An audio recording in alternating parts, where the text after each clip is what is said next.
getting lighter. It's about 7:45 in the morning. Good morning, Lisa. Good morning.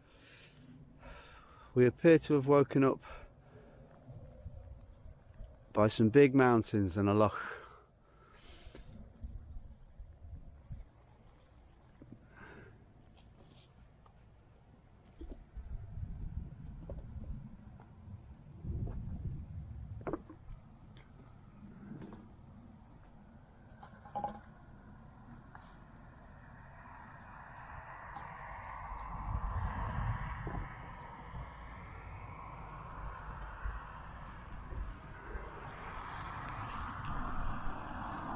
Oh, Hello.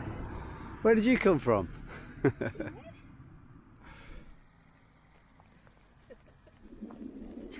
is how Lisa warms up in the morning.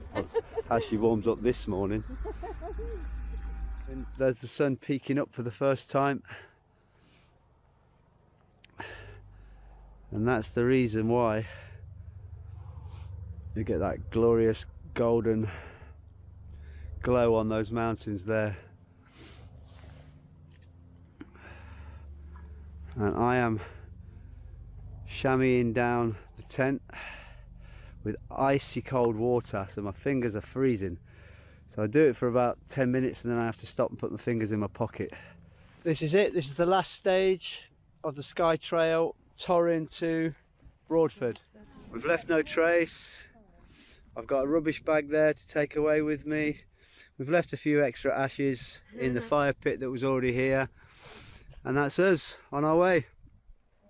So we camped just short of the Torrin bunkhouse, which is this building here. So this cafe is called Amy's Place now. You can't miss it. It's just past the Torrin bunkhouse, and the couple in there that run it are really lovely. They let us use the toilet even though they're not open for another hour and a half. So yeah, if ever you're here, go in and buy a cup of tea, which is only £1.80 for a cup of tea, which is amazing value as well. Yeah, they don't do breakfast, they just do cake and soup.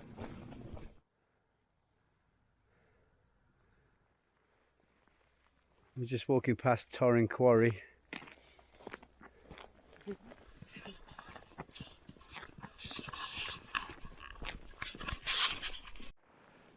Stage 7 starts off with road walking.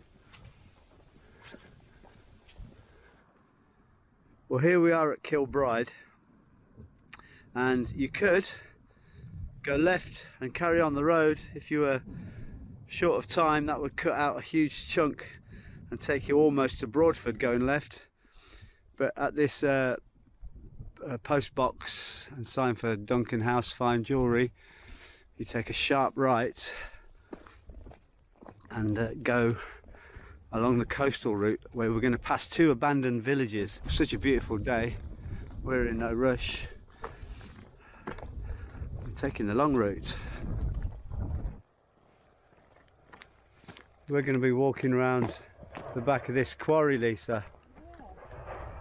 I don't know why we couldn't have just, when we were at the top there, skipped across. Oh, we'd have missed what we saw. That's closer up of the quarry. And yeah, it's been in existence since the 18th century. That's 1700 and something. Quarrying lime and white marble. The green pasture ahead is reserved for livestock grazing and not for camping. Please do not light fires. And when we were up there at Kepoch, was it yesterday? Yeah.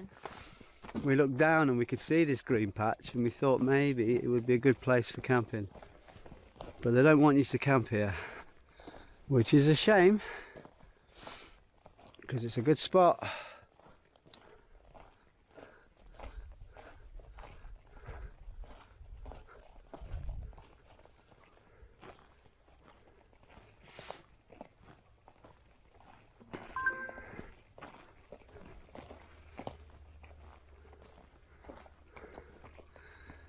This is Camas Malag, Lisa, yeah? That's the remains of Kepoch up there somewhere.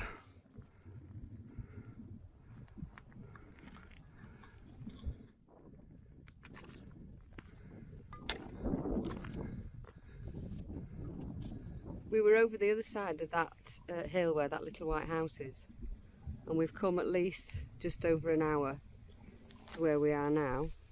And that little bay that we came to, you couldn't camp, so we did the right thing staying where we did in Torrin, just before Torrin.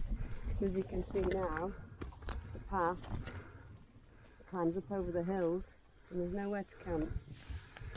We'd have been doing this in darkness, wouldn't we? Yeah. So we've got all that path to go up there.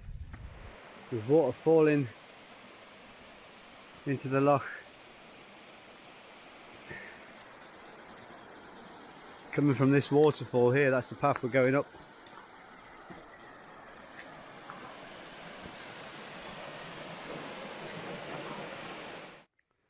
We found a bench along the trail. We're going to stop here and have a late breakfast.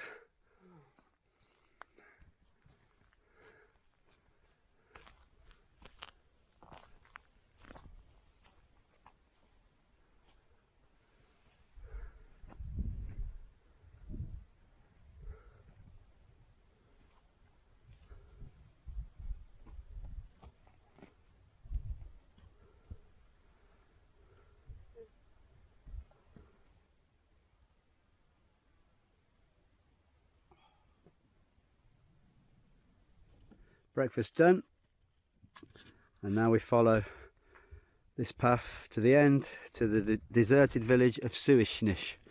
Just after breakfast spot, there is a few, well, there's a little patch here that could be campable. It's just above a rocky bay down below. Another bit just on the left there would make a good camp spot. And there also, these are the first bits we've seen away from that sign that said no camping please, and just past those two camping spots there's a bridge. What did you say, Lisa? Just said it's always nice to have ample waterfall, and there you can get your water. The path takes you away from the shoreline and up higher, and as you look back on where you came from, the path is going to take you even further away as it weaves its way round to the left. That's Ian Anderson's house from Jethro Tull.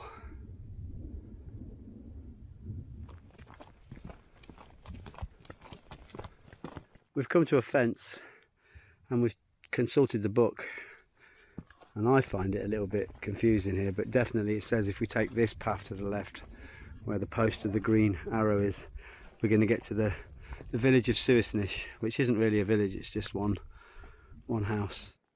There's the remains of something there, and there's a couple more to the left. Could be part of Cicerone. There's a few more remains we can see as we look down from this high path, and a great view from on high of Loch Short. There is a building down there with a red, probably iron or corrugated roof. We're leaving our bags here. We're going to go through this gate and just run down and see this tin roof building, because we're pretty sure this is the one substantial remaining house of the village of Cicerone. Look at you running down the hill. Look at that, that is built to last, isn't it? So this has been here since the McDonald's era. Oh, these fireplaces. Oh my days.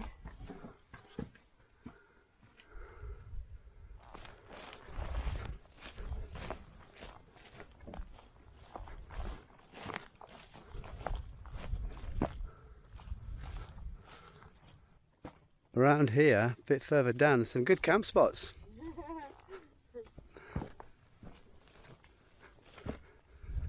Yeah, down there, and even just there on the other side of this wall. Right, back up the hill, grab our bags and continue along the old road, the ancient road that joined two villages. Cicerone, where we're at now, and was it Boreg? Boreg.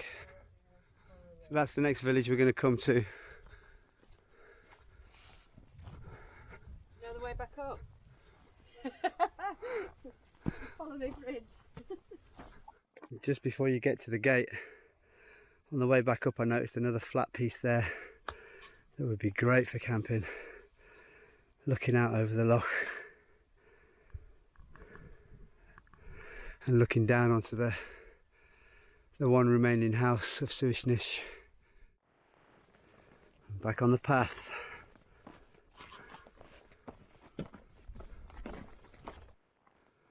We're walking along a path now, Lisa, that crofters walked along between two villages 400 or 500 years ago.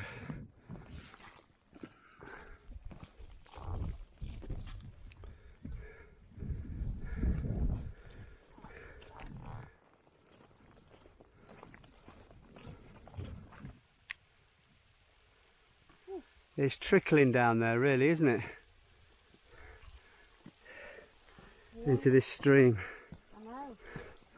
It's practically dry as a bone. So that'd be fresh water. You could filter that and drink it, but where it goes into, that's going to be a saltwater loch.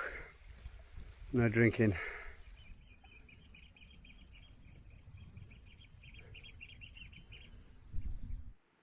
We've passed the second waterfall, but it is just a trickle like the first one we passed. Well, you could camp here. Yeah.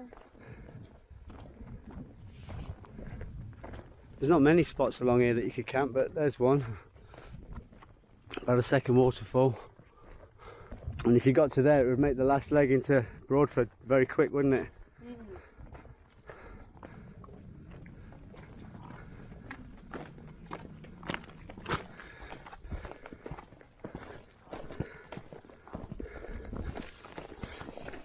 It's a geologist's dream. It is. I guess all these different colours will denote a different era. But on there.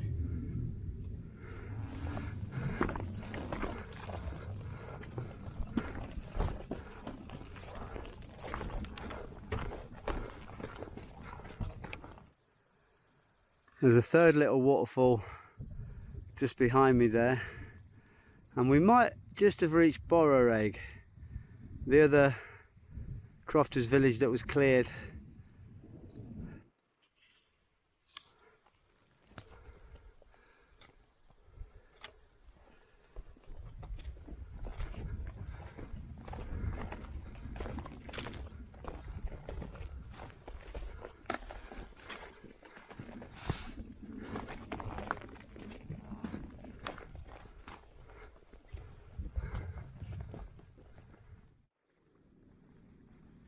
We will sit here and have our dinner like the crofters did hundreds of years ago. Looks like there's some more decent areas for camping down there by the sheep, and there are more buildings here at Boreg or Boreg, depending on how you look at it. There's loads more walls up there and encampments. And if you're just here on a day hike, you could spend a good few hours exploring all these buildings. There's another one over there, and even more along the coastline. There's loads of lovely little flat spots you could camp here, in and around all the old crofters' houses. You could imagine that you were a crofter 500 years ago. And we've come across this unusual little thing, which is looks like a headstone, and the ground looks raised up. That's a good little climb from Boreg. Well, that climb away from Boreg was tough for me. I must admit, I've hit a bit of a brick wall.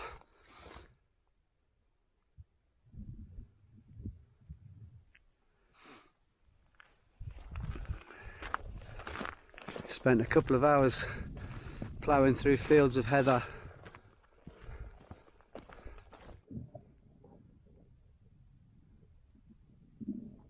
This, what we are walking on now, is known as the Marble Line, where once they used to run a train carrying marble. And we're going down into a place called Suardil before we finally reach Broadford. Yeah, there's meant to be a wheel down here that used to turn to drag the train up the hill. This looks like a wheel to me. Wow. I did not see that from up there. I didn't think we were going to find that. And then the Marble Line looks like it continues on down the hill. Broadford, 4.3 kilometres.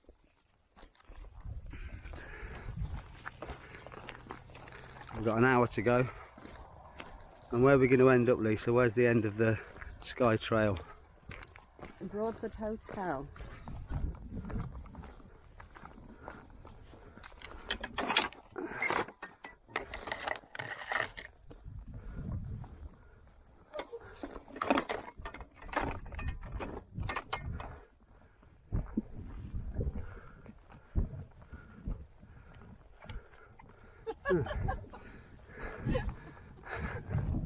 Half an hour before Broadford, it looks like someone's flattened that bit of grass down for a camp spot. Just off the Marble Line path. We're approaching civilization. You can already hear the noise starting to build up down the hill to Broadford. Well, I think this is us, Lisa, approaching the hotel. Broadford Hotel. It says here, the original home of Drambuie. I think you've got a little story to tell us about that in a minute. Yeah. There it is, the Broadford Hotel. End of the Skye Trail.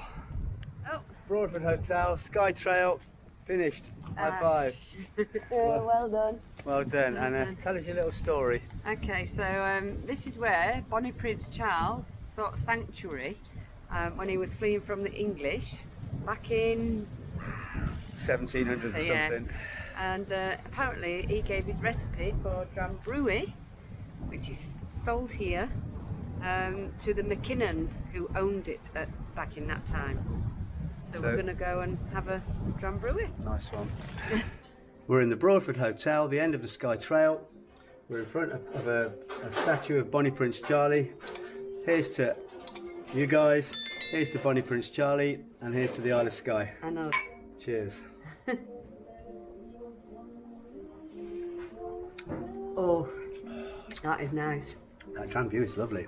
Waking up here just before Torrin. Beautiful views across Loch Slappin. Gorgeous morning. We start the day with a road walk through Torrin. There is a little cafe in Torrin, but we were too early for it to be open. Carrying on this road, just around here, it's beautiful grass, but there are signs up everywhere saying no camping. Walking along this, it's a well-marked gravel path. There are a few camp spots around before you get to Cicerone, and then you turn to go in towards Borraig. It's a little bit scrambly around this edge here. Lots of big boulders. You're practically walking on the seafront, on the beach. From Borraig, it is a really, really, really long and steep climb all the way around. Quite exhausting. Around here you get to, it's a lovely grassy path, and you're on what they call the Marble Line, where it was a train or a tram that would take marble from the quarries. And then it's just a beautiful path, really, from here on in, well marked out, all the way to a little car park here before getting on the road that leads you straight into the Broadford Hotel and the end of the Skye Trail.